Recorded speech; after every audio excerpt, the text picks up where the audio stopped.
The Crying Game, Part 3. Previously, I've mentioned how I've learned, how I might, if I so chose, to mimic the expression of upset and pain, in order to force tears to flow, for the purpose of drawing sympathy and getting my own way. Although I see this as beneath me, and not something that I would do, but it also enabled me to understand how many of our kind use this to their advantage. I've also witnessed the tears that appear as a consequence of pride, admittedly an alien sensation to me, and it is whilst I raise this point that I turn to another aspect where tears are seen: joy.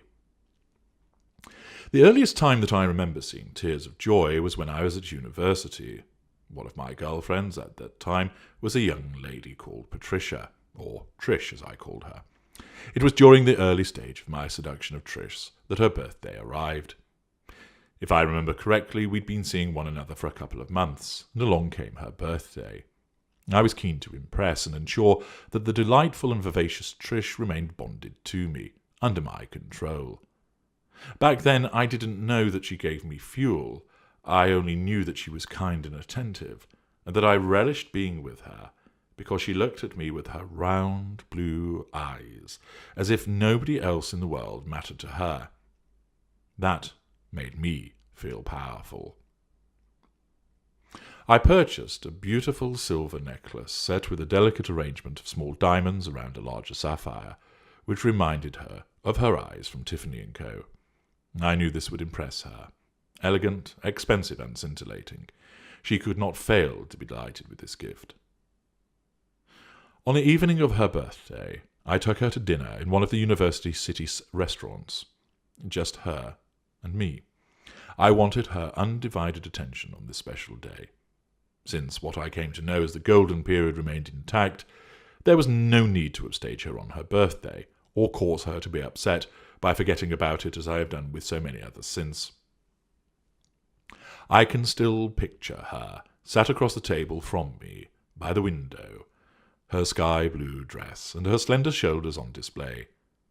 Shoulders that I would always kiss tenderly, and cause her to tremble in anticipation. Of course, another manipulation. Her eyes shone with excitement, as she knew a gift awaited her, and I felt her excitement as it flowed over me. It felt powerful, and was especially edifying. I had arranged for the waiter to bring the gift over once we had finished our meal, and I watched him approach from the corner of my eye as I continued to look at Tricia, both of us smiling.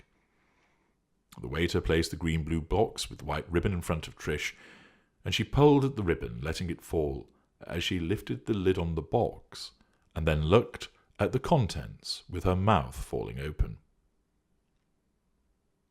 She lifted the necklace from the box as it glinted, and it was then that I saw her eyes were welling with tears. Her mouth was still open, caught between a gasp and wanting to say something, but her eyes were filled with tears. I watched as she stared at the jewellery, the sapphire spinning and flashing as it caught the various lights in the restaurant, both candle and electric. "Don't you like it?" I asked, because I was puzzled at her reaction. A tear trickled down her cheek. "Oh, HG, I love it. It's so beautiful. Thank you. Thank you so much. It's the best gift that I have ever received," she explained. "Why are you crying, then?" I asked, perplexed. Her words seemed genuine to me, laden with appreciation and thanks, but the appearance of tears cast some doubt on this. It was important to me to ensure that she was delighted and thrilled with the gift that I had purchased for her. That mattered. It mattered because it meant that I had control of her. It mattered because it told me that I was important. "Because I'm so pleased with what you've given me, I'm not upset," she said, smiling, as she gave a short, self-deprecating laugh and brushed the tear away, although it was soon replaced by another. "These are tears of joy, happiness. I'm so overwhelmed," she explained. I remember the surge that arose as she told me this. I had heard of people crying tears of happiness, but I'd never seen it.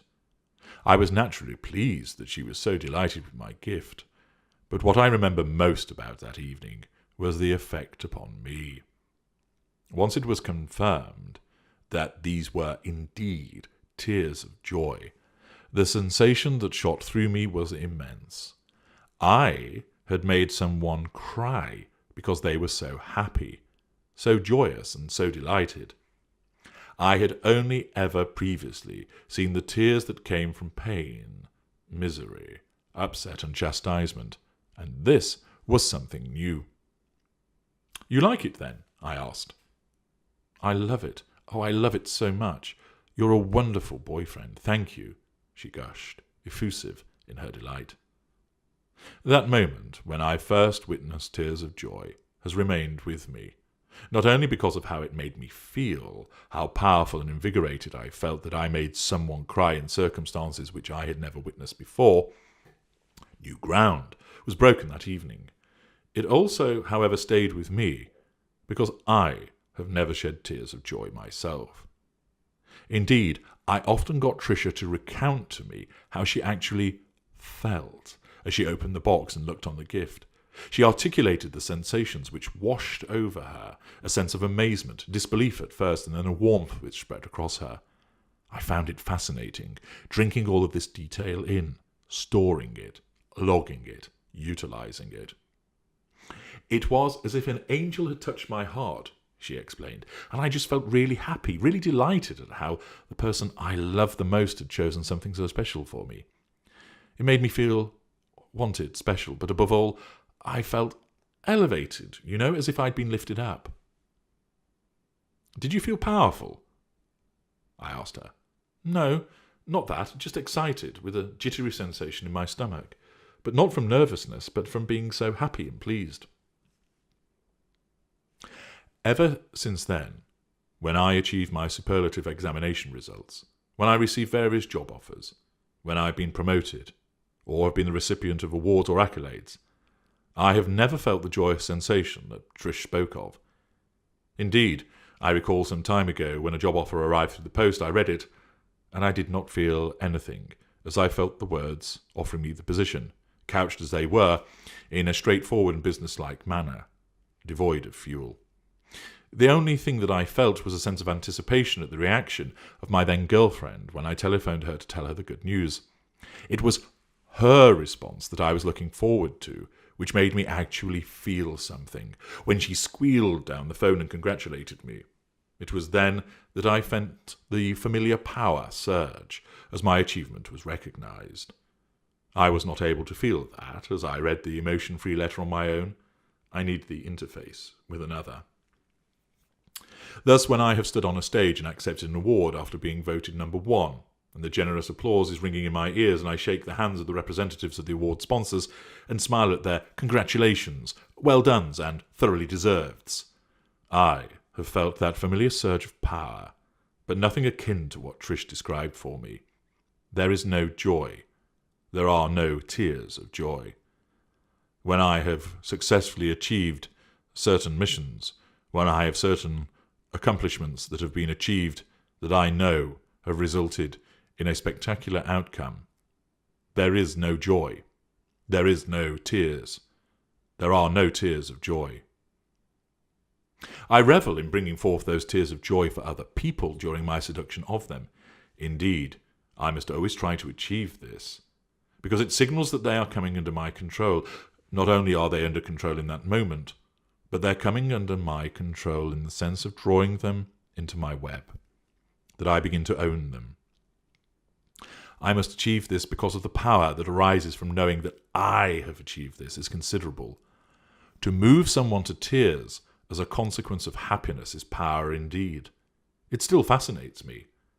Whilst, of course, I draw fuel from the tears of upset and frustration, and they are potent indeed, and are actually more potent than tears of happiness, they still don't hold the same fascination for me as witnessing tears of joy. They seem such an oxymoron to me. I saw tears of sadness and upset many times in the past, and I understood quite clearly how to bring that forth. But the experience of seeing those tears of joy was quite the revelation to me, and all the more fascinating, because I am able to cause something in others that I can never feel myself. Such is the twisted nature of the power that I wield. I'm HG Tudor. Thank you for listening.